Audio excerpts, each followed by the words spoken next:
लाहौर में मीनार पाकिस्तान के सब्ज़ाज़ार में अपोजिशन जमातों की तहरीक पीडीएम के जलसे की तैयारियां जारी हैं। कुर्सियां पहुंचा दी गई, स्टेज की तनसीब का अमल जारी है। जलसागाह में पीडीएम की जमातों के कारकुनों की आमद भी जारी है। नून लीगी कारकुनों ने ग्रेटर इकबाल पार्क के गेट नंबर 5 का ताला तोड़कर स्टेज की तैयारी का सामान अंदर पहुंचाया। जलसागाह में तैयारियों का जायजा लेने मुख्तलिफ सियासी जमातों के रहनुमाओं की आमद भी जारी है। मीनार पाकिस्तान पर जलसे की तैयारियों की ताज़ा तरीन सूरत हाल जानते हैं नुमाइंदा जियो न्यूज़ अदनान मलिक ने हमें ज्वाइन किया है, इस वक्त मीनार पाकिस्तान पर ही मौजूद है। अदनान, कहिएगा पीडीएम जलसे के लिए तैयारियां कहां तक पहुंची हैं? हुकूमत कहती है जलसे की इजाज़त नहीं, क्या हुकूमत की जानिब से कोई रुकावटें डाली जा रही हैं?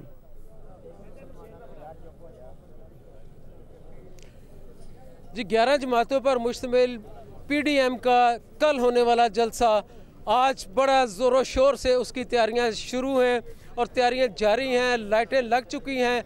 हुकूमत के जो दावे थे जलसे को रोकने के और लोगों के ना आने के, वो दावे धरे के धरे रह गए। मुस्लिम लीग नून ने और दीगर जमातों ने, जिनमें पीपल्स पार्टी बड़ी जमात है, JUI बड़ी जमात है, जमीयत अहले हदीस बड़ी जमात है और दीगर जमातें हैं, उन्होंने ये दावे हवा में उड़ा दिए हैं। और आज रात से यहाँ पर लोगों का जमे गफीर जमा होना शुरू हो गया है। पाकिस्तान मुस्लिम लीग नवाज़ के रहनुमा भी अभी जलसागाह में मौजूद हैं और यहाँ पर चक्कर लगा रहे हैं, वक्तन फ़वक्तन आ रहे हैं और अपने इंतज़ामात का जायज़ा ले रहे हैं। स्टेज जो कंटेनरों पे तैयार होना था, वो कंटेनरों पे स्टेज तैयार नहीं हो सका, लेकिन वो लकड़ी के तख्तों को जोड़कर एक बड़ा स्टेज बनाया गया है, जहाँ हमेशा स्टेज बनता है। और ये सूरज गुरूब होने के बिल्कुल सामने का मंजर है जहाँ पर यह स्टेज बनाया गया है। और यहाँ पर जो पीडीएम की जमातें हैं, जिनमें मौलाना अब्दुल गफूर हैदरी अभी यहाँ आकर मीडिया को ब्रीफ कर चुके हैं और जो दहशतगर्दी के मुबैना खदशात हैं उनके हवाले से भी अपना नुक्ता नज़र बयान कर चुके हैं। पीपल्स पार्टी के उज़्मा बुखारी, पीपल्स पार्टी के दीगर जो लोग हैं, जिनमें जो है बिलावल, वो अभी बिलावल जो हैं वो शाम 6 बजे के करीब उनकी आमद है। मुस्लिम लीग नवाज़ की जो है मरीम नवाज़ है, उनकी 8 बजे के करीब आमद मुतवक्को है। दीगर रहनुमाओं में राना सनाउल्लाह, अज़मा बुखारी और दीगर जो हैं वो यहाँ आके तकारीर करके जा चुके हैं। उनका यह कहना है कि जलसा हर हाल में होगा और जिस तरह हुकूमत ने मुल्तान में जलसा 1 दिन का जलसा रोकने की कोशिश की थी, वो 3 दिन का बना था। आज भी अगर वो जलसा रोकने की सुबह कोशिश की गई तो जगह जगह जलसे होंगे और मुस्लिम लीग नून के कारकुन जो हैं वो हुकूमती जलसे की तैयारियां जलसागाह में जोरों शोर से जारी है। अदनान मलिक, बहुत शुक्रिया, आपने हमें अपडेट किया।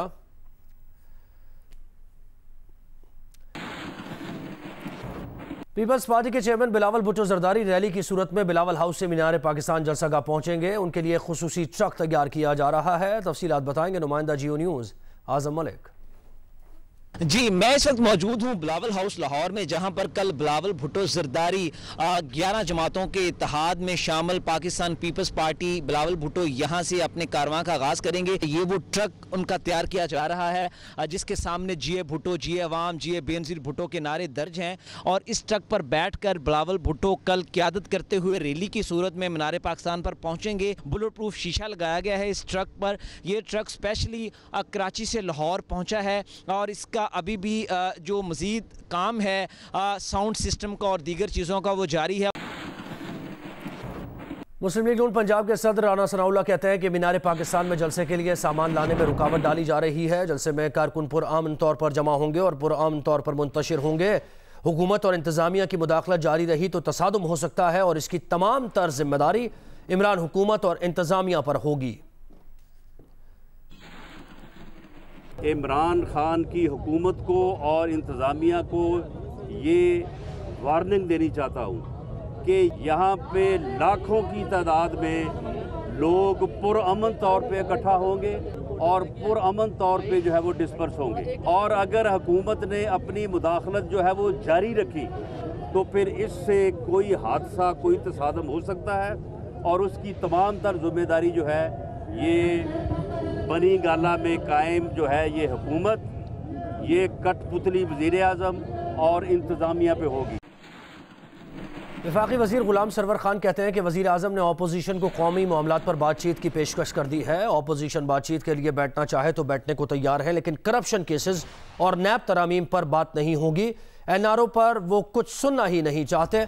बातचीत की पेशकश को कमजोरी ना समझा जाए। टांगे उनकी कांपती हैं जिनके दामन दागदार हो। पीपल्स पार्टी इस्तीफे नहीं देगी। नून लीग का एक बड़ा धड़ा इस्तीफों के खिलाफ है। ऑपोजिशन के लोग हुकूमत से राबते में हैं। प्राइम मिनिस्टर की एक ऑफर है, अगर वो बैठना चाहें हम बैठने के लिए तैयार हैं। नैब लाज की अमेंडमेंट और करप्शन केसेस का खात्मा, कोई नया NRO वो नहीं होगा। इसके अलावा जितने इश्यूज हैं, इलेक्शन रिफॉर्म्स का इशू हो, महंगाई का इशू हो, इकोनॉमिक क्राइसिस का इशू हो, कोविड का इशू हो, हिंदुस्तान के साथ इशू हो, कश्मीर इशू हो, हर इशू पे बैठना चाहते हैं और बैठना चाहिए। NRO नाम से अमल अर्जी।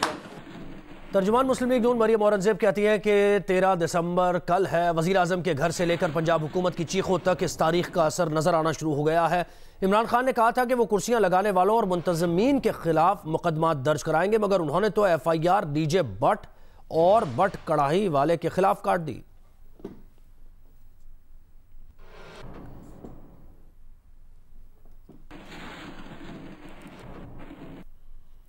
NCOC की हिदायत की रोशनी में PDM को जलसे की इजाज़त नहीं दी गई। राजा बिशारत ये कहते हैं वज़ीर क़ानून पंजाब हैं। कोरोना और सिक्योरिटी खदशात के पेश नज़र PDM को जलसे से इज्तनाब करना चाहिए। राजा बिशारत ने कहा कि सिक्योरिटी के हवाले से नेक्टा और दीगर इदारों की तरफ से अलर्ट जारी है। PDM की क़यादत को अलर्ट से आगाह कर दिया गया है।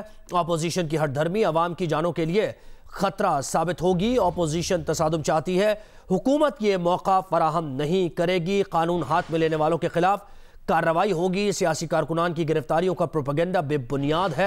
SOPs पर अमल के हवाले से अदालती और NCOC के फैसले के वसी मफाद में है। इन फैसलों पर अमल दरामद हुकूमत और अपोजिशन दोनों के लिए यकसा लाजिम है, राजा बिशारत ने कहा।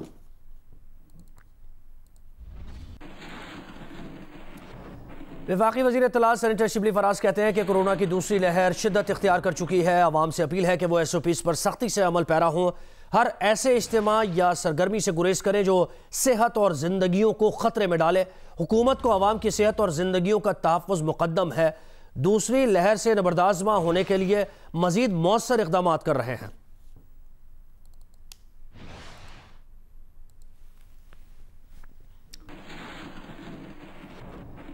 लाहौर में PDM के जलसे की तैयारियां जारी हैं, जबकि हुकूमती तर्जुमान मुसलसल PDM पर तनकीद कर रहे हैं। तो दूसरी तरफ बाजोड़ में PTI के ज़ेर एहतमाम जलसा मुनक़्क़िद किया गया। जलसे में कौमी और सूबाई असम्बली के वज़रा शरीक हुए। PTI के कई रहनुमा बगैर मास्क और समाजी फासले के स्टेज पर मौजूद रहे।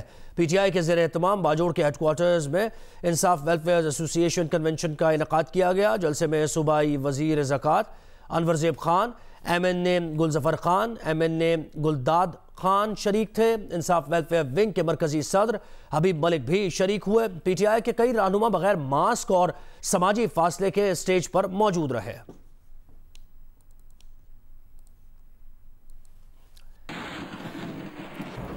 गुजरावाला में नून लीग के रुकन कौमी असम्बली खुर्रम दस्तगीर और MP अमानुल्लाह वड़ाइच की फैमिलीज कोरोना वायरस में मुब्तला हो गई। खुर्रम दस्तगीर की एक बहन और 2 भांजियों में वायरस की तस्दीक हुई है। मरीजों को खुर्रम दस्तगीर के घर पर ही क्वारंटीन किया गया है। खुर्रम दस्तगीर घर पर मौजूद नहीं है। DHO के मुताबिक MPA अमानुल्लाह वड़ाइच के 2 बेटों और 2 फैमिली मेंबर्स में भी वायरस पाया गया है। अमानुल्लाह वड़ाइच के घर के 40 अफराद के सैंपल्स लिए गए हैं।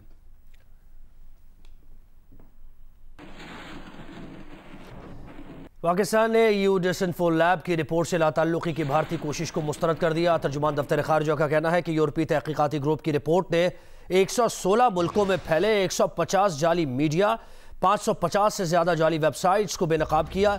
EU डिसइंफो लैब ने मुर्दा लोगों के जी उठने, EU इदारों के नाम के जाली इस्तेमाल को बेनकाब किया। भारतीय नेटवर्क ने UN इंसानी हुकूक काउंसिल से वाबस्ता 10 NGOs को पाकिस्तान के खिलाफ इस्तेमाल किया। भारतीय वजारत खारजा के तमाम बुलंदो बांग दावे खोखले हैं। आलमी सतह पर बेनकाब होने से जाहिर होता है कि भारत जिम्मेदार है। भारतीय दहशतगर्दी के मंसूबों और माली मुआवनत के नाकाबिल तरदीद शवाहिद दे चुके हैं।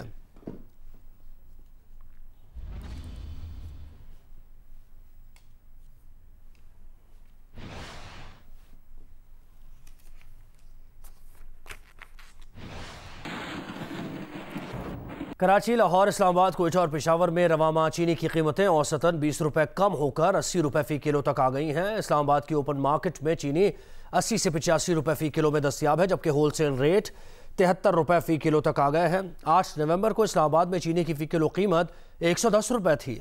लाहौर में भी गुज़श्ता माह 110 रुपये के मुकाबले चीनी 84 रुपये में फ़ी किलो फ़रोख्त हो रही है। कराची में होलसेल में चीनी 72, रिटेल में 78 रुपये अभी फ़रोख्त हो रही है। कोयटा में चीनी की कीमत में 15 रुपये तक कमी आई है। फ़ी किलो चीनी 80 रुपये में फ़रोख्त की जा रही है। पेशावर के यूटिलिटी स्टोर्स में चीनी 68 रुपये फ़ी किलो, जबकि आम मार्केट में चीनी की फ़ी किलो कीमत 80 से 85 रुपये है।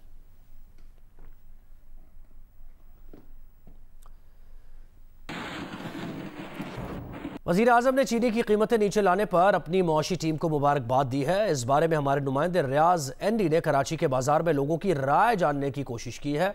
आइए आपको भी दिखाते हैं। वज़ीर आज़म इमरान खान का ट्वीट है कि चीनी की कीमत 102 रुपये से 81 रुपये एवरेज हो गई है मुल्क में। उसके ऊपर उन्होंने अपनी टीम को वो इक़दामात जो उन्होंने किए चीनी की कीमत कम लाने के में, उस पर मुबारकबाद दी है।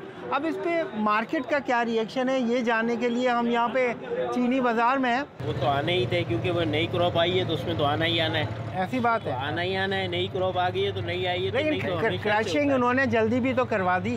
क्रैशिंग वही अपने आप टाइम से हुई है। नहीं कह रहा हूँ कि गलत हुआ है, बहुत अच्छा हुआ है, लेकिन ये है कि ये तो रूटीन वे है। रेट जो नीचे आया वो रूटीन वे से आया है, कोई किसी के करने से नहीं आया। सीजन की वजह से कम हुई है, लेकिन जो घी तेल इतना बढ़ गया उसका जिम्मेदार कौन है? उसके ऊपर ट्वीट कब होगा? हुकूमत के लिए मार्केट से पैगाम ये है कि ये जो सीजनल रेट कम हुआ है इसके ऊपर खुश ना हो। अभी तो बहुत कुछ करना है, आदाद व शुमार है वो सही से जमा ही नहीं होते, और वक्त पे जब होते नहीं हैं तो फिर फैसले गलत होते हैं। फिर जो स्टॉक है उसको मॉनिटर करें और उसको मैनेज भी करें। बहरहाल जो वज़ीर आज़म ने अपनी टीम को मुबारकबाद दी है वो इसलिए है कि ताकि वो उन्हें बकअप देंगे, और है तो बहुत अच्छी बात है कर दिया, क्योंकि चीनी का जो इंतज़ाम है वो शुरू ही यहाँ से होता है कि अब इसे मैनेज कैसे किया जाता है। पाकिस्तान में तैनात भारतीय नाज़िमुल उमूर तब्दील कर दिया गया है। भारतीय नाज़िमुल उमूर गौरव अहलुवालिया ने तब्दीली की तस्दीक कर दी है। डॉक्टर सुरेश कुमार उनने उनकी जगह ले लिया, नए भारतीय नाज़िमुल उमूर होंगे। सुरेश कुमार नई दिल्ली में भारतीय वज़ारत ख़ारजा में तैनात हैं।